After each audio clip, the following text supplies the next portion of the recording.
Au cœur de la société. Au cœur de la société est une émission préparée en synergie par les radios Inzamba, Agateka Kawe, Radio RPA, Ijouya Wanyagihugu, ainsi que la radio-télévision Renaissance.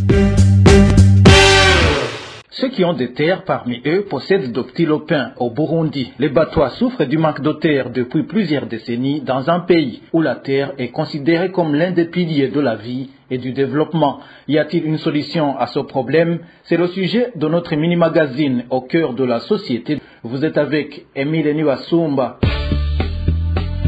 Le problème de terre est de plus en plus senti au fur et à mesure qu'il y a une croissance démographique au Burundi. Mais les Batois sont les plus touchés par rapport aux autres ethnies parce qu'ils souffrent de ce problème depuis longtemps. Nos confrères de la radio Inzamba ont parlé à certains Batois des différents coins du pays.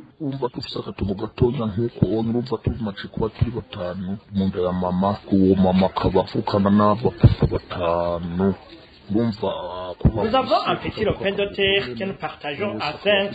Ça appartient en fait à notre mère parce qu'elle aussi, elle partage une petite terre avec ses 5 petits frères. C'est compliqué. Quand je gagne 2000 francs, j'envoie ça comme ça à la famille. Je vends des chaussures et je suis hébergé par des gens ici.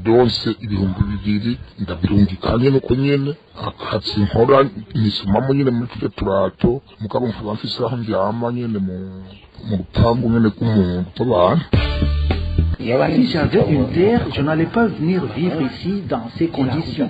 J'ai grandi dans ces conditions déplorables. Je passe des journées à errer ici à Bujumbura. Que le gouvernement se dépêche et nous donne des terres parce que nous savons cultiver.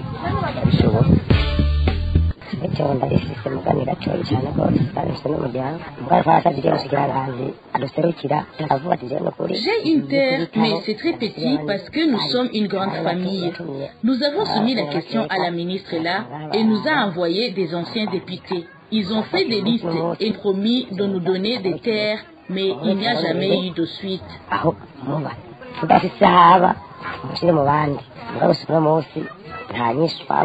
En 2008, l'association Uniproba, qui milite pour les droits des Batois au Burundi, a recensé environ 80 000 Batois dans tout le pays. Unisson pour la promotion des Batois a précisé que plus de 86% de ménages avaient des terres, mais qu'environ 60% de ces ménages des Batois avaient des terres d'une superficie inférieure à 5 arts. Le 9 août dernier, alors que le monde entier célébrait la journée internationale des peuples autochtones, la ministre de la Solidarité nationale, des Affaires sociales, des droits de la personne humaine et du genre, Imelda Sawushimike, elle aussi de l'ethnie Twa, a dit qu'au Burundi, la discrimination a disparu. Peut-on alors dire que les droits des Batois ne sont pas bafoués dans le pays, surtout dans ce secteur de possession de terres? C'est la question que nos confrères de la télévision Renaissance ont posée au vice-président du réseau des citoyens probes, Gervais Niwigira. Si on voit comment les peuples autochtones vivent au Burundi, ils ont mené une vie de nomade. Et cela est dit alors à l'histoire, mais aussi c'est dit au peuplement du Burundi. Ces derniers ont eu une vie qui n'est pas comparable à celle des autres peuples burundais. Et il serait incompréhensible, par exemple, de dire que ce sont des peuples, des anciens du Burundi, alors qu'ils n'ont pas de terre propre à eux. Dans plusieurs provinces du pays, on entend toujours qu'il y a des demandes qui sont adressées à l'administration pour qu'ils aient aussi des terres propres à eux. On ne peut pas dire qu'ils ont été discriminés, c'est par l'histoire du peuplement. Nous demandons, nous insistons que le gouvernement prenne des mesures pour qu'il donne des terres pour se développer le pays, parce qu'aujourd'hui, ils ne peuvent plus vivre de la poterie, mais aussi de l'artisanat, parce qu'aujourd'hui, avec le développement, les pots qu'ils vendaient aujourd'hui ne sont plus à l'heure, parce qu'il y a d'autres instruments qui sont aujourd'hui à l'heure. En 2017, l'association UPARED a dit avoir recensé plus de 216 000 Batois au Burundi. Le pays comptait à l'époque plus de 10 millions d'habitants.